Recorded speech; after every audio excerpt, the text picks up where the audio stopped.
ውድ የፀሐይ ቲዩብ ተከታታዮች ፀሐይ መዝገቡ ነኝ።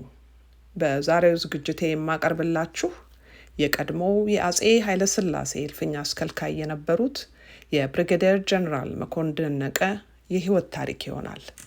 የዛሬው ዝግጅቴ ታላቅ ወንድሜ መንግስቱ መኮንን ከዚህ ዓለም ከመሰናበቱ በፊት የሰጠኝን የአባቱን የፎቶ አልበምና ከጦቢያ መጽሔት ጋር ያደረጉትን ውይይት ያካተተና ከጣሊያን ወረራ እስከ ጀነራል መንግስቱ የመንግስት ግልበጣ ሙከራ የሚዳስሰውን ውይይት የማቀርብላችሁ ይሆናል። ብሪጌዲየር ጀነራል መኮንን ደነቀ ከቀኛዝማች ደነቀ ይመርና ከወይዘሮ ዘሪቱ እውነቱ አዲስ አበባ ከተማ በ1905 ዓ.ም ተወለዱ። አዲስ አበባ ቅድስት ሥላሴ አካባቢ የአማርኛ ፊደል ተምረው ዳዊት ደግመው ዘመናዊ ትምህርታቸውን ተፈሪ መኮንን ትምህርት ቤት ተከታትለዋል። በ1925 ዓ.ም ቤልጅግ ብራስልስ ከተማ ጀንደርሜር ሮያል ኮሌጅ ገብተው ለ2 ዓመት የሚሰጠውን የፖሊስና የወታደርነት ትምህርት ተከታትለው ከጨረሱ በኋላ ወደ አገራቸው ተመልሰዋል። ከአዲስ አበባ ወደ ድሬዳዋ በመዛወር በምክትል መቶ አለቅነት ማዕረግ የከተማዋ የፖሊስ አዛዥ ሆነው አገልግለዋል። በ1928 ዓ.ም ጣሊያን አገራችንን ሲወር በኦጋዴን በኩል የአርበኝነት ትግል ከሻምበል ላምበርብር አበበ ጋር መክረው መሪዎቻቸውን መርጠው የተሰበሰበው ኃይል ስላልተስማማ ሁሉም ተበታተኑ። ጀነራል መኮንን ደነቀ መልሶ ማስተባበር ሲያቀታቸው እጃቸውን ለጣሊያን ሰጥተው በአንድ ጣሊያን 50 አለቃ ታጅበው ወደ አዲስ አበባ እንዲመለሱ ተደረገ። ከአቶ መኮንን ወልደ ዮሐንስ ከባላምባራስ ገብረ መድህን እንዲሁም ከአቶ ዳዊት ዕቁበ ጊዜ ጋር በመሆን በውስጥ አርበኝነት ማገልገል ጀመሩ። እንግሊዝ ሀገር በስደት ለነበሩት ለአጼ ኃይለሥላሴና ለሀገር ውስጥ አርበኞች ጣሊያኖች ሊሰሩ ያቀዱትን በሚያገኙት አጋጣሚ ሁሉ እየተከታተሉ በነበረው የመገናኛ መንገድ ሚስጥር ያስተላልፉ ነበር። የጦርነት ጉዳዮችን የሚልኩት ለነራስ አበበ አረጋይ፣ ለነደጃዝማች ገረሱ ዱኪ፣ ለነደጃዝማች ተድላ መኮንንና ለሌሎችም ነበር። እነሱም ራሳቸውን ከጉዳት ይጠብቁበት ነበር። ጀነራል መኮንን ደነቀ የካቲት 12 ቀን 1929 ዓ.ም በአዲስ አበባ ከተማ ነዋሪዎች ላይ የደረሰውን የጣሊያን ጭፍጨፋ እንዲህ ሲሉ ገልጸውታል። አንድ ነገር ግቢ ሂድ አለኝ። በየካቲት 12 ሆስፒታል በኩል ባለው በር ገባሁ። ብላታ አየለን፣ ብርሃነ ማርቆስን፣ ገብረ እግዚአብሔር ፍራንሷን እዚያ ያገኘኋቸው። ሰላምታ ተለዋወጥን። እዚያው እንደቆምኩ አብርሃም ደቦጭና ሞገስ አስገዶምን ገነተ ልዑል ቤተ መንግስት ፎቅ ላይ አየኋቸው። ግራዚያኒ ከታች ሆኖ ንግግር ያደርግ ነበር። ገረመኝ። ለካ ቦታ ይፈልጉ ኖሮ ወርደው ከኛ በስተቀኝ ቆሙ። ሁለቱም የተፈሪ መኮንን ትምህርት ቤት ጓደኞቼ ነበሩ። የሁለቱም አለባበስ ትዝ ይለኛል። የእንግሊዝ ቅድ ገበርዲን ሱሪ ታጥቀዋል። ጥልፍልፍ ጫማ አድርገዋል። 5 ደቂቃ አይሞላም የመጀመሪያውን ቦምብ ወረወሩ። ኮለኑ ላይ ወደቀ። ሁለተኛው ቦምብ መብራት በያዙ ሴቶች ላይ ያረፈ። ግራዚያኒን የመታችው 3ኛው ቦምብ ናት። ከዚያ በኋላ ሁሉም ነገር ደፈረሰ። ሰው እኔ ልውጣ እያለ አንዱ በሌላው ላይ ይወድቃል። ከዛ ሁሉ ትርምስ ወጥቼ በማርቆስ ቤተ ክርስቲያን በኩል ቤቴ ደረስኩ። አባቴ፣ ሌሎች ቤተሰቦችም በሙሉ ሸሽተዋል። ባዶ ቤት ነው ያገኘሁት። በአጠቃላይ በመንደር ውስጥ አንድም ሰው አልነበረም። የጣሊያን ወታደሮች በየቤቱ እየዞሩ የነዋሪዎችን ቤት ማቃጠል ጀመሩ። አዲስ አበባ ከዳር እስከ ዳር ነደደች። እኔም ሸሽቼ ወደ ዱከም ሄድኩ። ከ3 ቀን በኋላ ስንመለስ ከተማው አመድ ሆኖ ጠበቀን። ብዙ ሰው ነው ያለቀው። ጦርነቱ ካከተመ በኋላ ጣሊያኖች ተሸናፊነታቸውን አውቀው እንግሊዞች አዲስ አበባ ሲገቡ በሰልፍ ነበር የተቀበሏቸው። በስልጣን ርክክብም ረገድ ምንም ችግር አልነበረም። ሁሉም የመንግስት መስሪያ ቤት እንዳለ ነው የቀጠለው ማለት ይቻላል። በከተማው ውስጥ የምንታወቅ ሰዎች በቢትወደድ መኮንን እንዳልካቸውና በጀነራል ሳንፈርድ ወደ ቤተ መንግስት ተጠራን። እንግሊዞችን ረድተን አገሩን በማረጋጋት ህዝቡ የዕለት ኑሮን እንዲቀጥል እንድናስተባብር ተደረገ። ጃንሆይ ሚያዝያ 27 አዲስ አበባ ሲገቡ የፈረሰኛ ትምህርት ስለነበረኝ ፈረሰኛውን አሰልፌ ከንጦጦ እስከ ቤተ መንግስቱ ያጀብኳቸው እኔ ነበርኩ። ፈረሰኞቹ የጣሊያን ዱክ ኦፍ አውስታ ፈረሰኞች የነበሩ የኤርትራ ተወላጆች ነበሩ። ጃንሆይና ጀነራል ካኒንግሃም በግልጽ መኪና ነበሩ። ስነ ስርዓቱ ልዩ ነበር። ህዝቡ ግራና ቀኝ ተሰልፎ እልልታውን እያቀለጠ በዘፈን በጭብጨባ ንጉሱን ተቀበላቸው። በደስታ ብዛት የሚያለቅሰው ሰው ብዙ ነበር። ራስ አበበ አረጋይ አርበኞችን እየመሩ ደማቅ አቀባበል አድርገውላቸዋል። ጀነራል መኮንን ደነቀ ለጥቂት ጊዜ ከእንግሊዞች ጋር መስራታቸውን ቀጠሉ፣ ግን ብዙ መስማማት አልቻሉም። በ1934 ዓ.ም የሻለቃ ማዕረግ ተሰጥቷቸው የከፋ ጠቅላይ ግዛት የደህንነት ኃላፊ ሆነው ተላኩ። ትልቁ ስራቸው ጸጥታውን ማረጋጋት ነበር። ከ9 ወር በኋላ ወደ ክብር ዘበኛ ተዘዋወሩ። ስለ ክብር ዘበኛ መቋቋም እንዲህ ብለው ነበር። ክብር ዘበኛ የዚያን ጊዜ እንደገና እየተደራጀ ስለነበር ጃንሆይ የክብር ዘቡ እንደገና እንዲቋቋም ይፈልጉ ስለነበር ጀነራል ሙልጌታ ቡሊ ዋና አዛዥና የአስተዳደር ክፍል ኃላፊ ነበርኩ። ጀነራል ሙልጌታ ቡሊ የሚያቀርበውን ጥያቄ ሁሉ ጃንሆይ ይቀበሉና ይፈቅዱ ነበር። ኮሎኔል ለገሰ ወልደሃና ሻምበል ታምራት፣ ጀነራል መንግስቱ ነዋይ፣ ሌሎችም የሆለታ ልጆችና ስደተኞች ከፍተኛ ተሳትፎ አድርገዋል።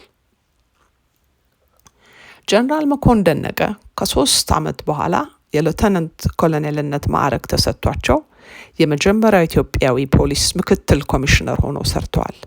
ስለ ፖሊስ መቋቋም ሲተርኩ ቀደም ብሎ የአራዳ ዘበኛ ተብሎ ይጠራ የነበረው በኋላ ፖሊስ በሚባለው ስያሜው ይጠራ ጀመር። አራዳ ዘበኛን መጀመሪያ ያቋቋሙት ከንቲባ ወሰኔ ዛማኑኤል ነበሩ። ጀነራል ጽጌ ዲቡ ነው የመጀመሪያው ኢትዮጵያዊ አዛዥ ሆኖ ፖሊስን የተረከበው ብለዋል። ጀነራል መኮንን ደነቀ ከ1940 እስከ 1949 ዓ.ም የእልፍኝ አስከልካይ ወይም የፕሮቶኮል ሹም ሆነው አገልግለዋል። የእልፍኝ አስከልካይ ስራ ኃላፊነት ሲተነትኑ የቤተ መንግስቱንና የንጉሳዊ ቤተሰቡን ስርዓትና ክብር ማስጠበቅ፣ ንጉሱ ግብዣ በሚያደርጉበት ጊዜ ግብዣ ጥሪ ማስተላለፍ፣ ተጋባዦች እንደየማዕረጋቸው ገበታ ላይ እንዲቀመጡ ማድረግ፣ ከንጉሱ ጋር ለመነጋገር ቀጠሮ ጠይቀው የሚመጡ ባለጉዳዮች ሲኖሩ አረንጓዴ ሳሎን አስገብቶ ከንጉሱ ጋር ማገናኘት፣ በተጨማሪ የሹመት ደብዳቤያቸውን የሚያቀርቡትንም ዙፋን ቤት እንዲገቡ በማድረግ ከንጉሱ ጋር እንዲነጋገሩ ማድረግ ነው። የእልፍኝ አስከልካዩን የሚመርጡት ራሳቸው ንጉሱ ናቸው።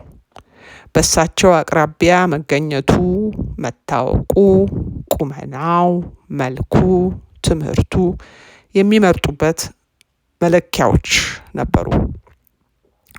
ጀነራል መኮንን ደነቀ ከ1950 እስከ 1953 የግቢ ምክትል ሚኒስትር ከዚያም በአገር ግዛት ሚኒስትር የህዝብ ደህንነት ሚኒስቴር ዴኤታ ሆነው አገልግለዋል። በ1953 ዓ.ም የጀነራል መንግስቱ ነዋይና የወንድማቸው የገርማሜ ነዋይ የመፈንቅለ መንግስት ሙከራ ላይ በጥይት ተመተው ከቆሰሉት ባለስልጣኖች አንዱ ጀነራል መኮንን ደነቀ ነበሩ። በዛን ጊዜ ጀነራሉ የግቢ ምክትል ሚኒስትር ነበሩ። የመፈንቅለ መንግስት ሙከራ ግድያን ዕለት እንደሚከተለው ይገልጹታል።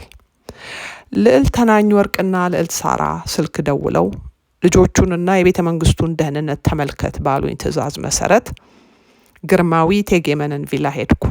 ዘበኛው አላስገባም አለኝ። ወዲያው ጀነራል መንግስቱ ከሻምበል ባዩ ጋር መጣ። በንጉሱ ላይ እነ ጀነራል መርድ ማመጻቸውን ነገረኝ።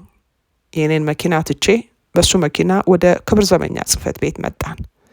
ወደ ጽህፈት ቤቱ ሲሄድ ከኋላዬ የአውቶማቲክ መሳሪያ የያዙ ወታደሮች ይከተሉኛል። 3ኛ ፎቅ ስደርስ እዚህ ቁም ተባልኩ። ጀነራል ጽጌ ዲቡም ተይዞ እዚያው ነበር።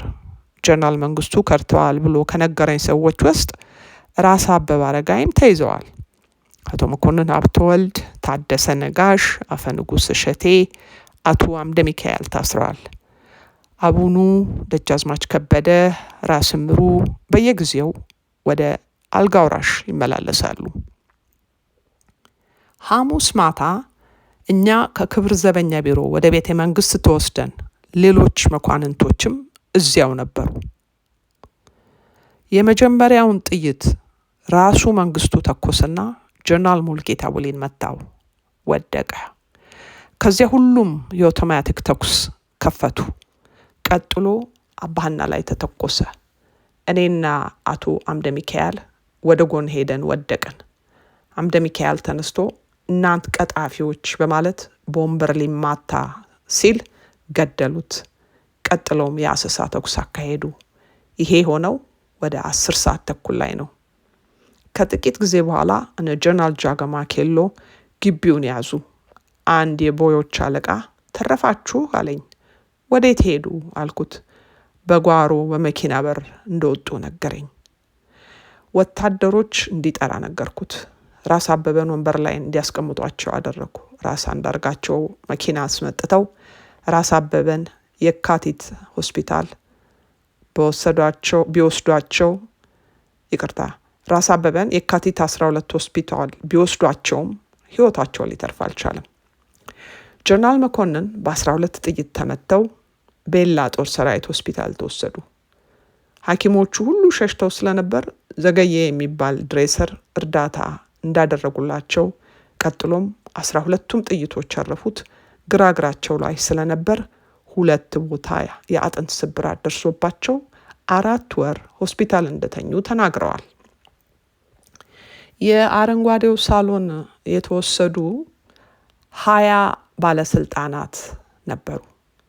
15 ተገደሉ። የጃንሆይ ረዳት ጸሐፊ አቶ ሀጂ ፋርሃን አድመው እና ጀነራል መኮንን ደነቀ ቆስለው ተረፉ። ደጃዝማች በዛብህ ስለሽና ራስ ቢትወደድ አንዳርጋቸው መሳይ ምንም ሳይነካቸው ተረፉ። ጀነራል መንግስቱ የመጀመሪያውን ጥይት ለምን በጀነራል ሙሉጌታ ቡሌ ላይ ተኮሱ፣ ጠብ ነበራቸው ወይ ተብሎ ለተጠየቁት ጥያቄ ጀነራል መኮንን ሲመልሱ ለምን እንደዛ እንዳደረገ ለመናገር ያስቸግራል። ክብር ዘበኛ ውስጥ የበላይና የበታች ሆነው ሰርተዋል። ጀነራል ሙሉጌታ ወደ ጦር ሰራዊት ከተዘዋወረ በኋላ ጀነራል መንግስቱ የክብር ዘበኛ አዛዥ ሆነ። መንግስቱ በጀነራል ሙሉጌታ የተሰሩትን አንዳንድ ነገሮች ማፈራረስና መቀየር ጀምሮ ነበር። ሙሉጌታ ለምን እንደዚህ ሆነ እያለ አልፎ አልፎ ይጨቃጨቁ ነበር። ይፋ ጠብ ባይኖራቸውም ኩርፊያ ነበራቸው። ስለዚህ ነው ማለት ግን ይከብዳል። ጀነራል መኮንን ስለ ጀነራል ሙሉጌታ ቡሌ ሲናገሩ ምንም እንኳን በእኔና በሙሉጌታ መካከል አለመግባባት ቢኖርም በስራው አደንቀዋለሁ። ከክብር ዘበኛ አዛዥነት ያነሱት ያለ ምክንያት ነው። ጀነራል ሙሉጌታ ክብር ዘበኛን ቢቆጣጠረው ኖሮ የጀነራል መንግስቱ ኩዴታ አይሞከርም ነበር። የዝግጅቴ ተከታታዮች ሁለተኛውና የመጨረሻው ክፍል የጀነራል መኮንን ስለ አጼ ኃይለ ሥላሴ ስለ ልዑላን ቤተሰቦች የሚያውቁትንና በአንዳንድ ሰዎች ያለበቂ መረጃ አሁንም ድረስ የሚነገረውን ሐሜት ለቀረበላቸው ጥያቄ የሰጡትን መልስ የማቀርብላችሁ ይሆናል። ለዛሬው በዚሁ ያጠቃልላለሁ። ቸር ይግጠመን።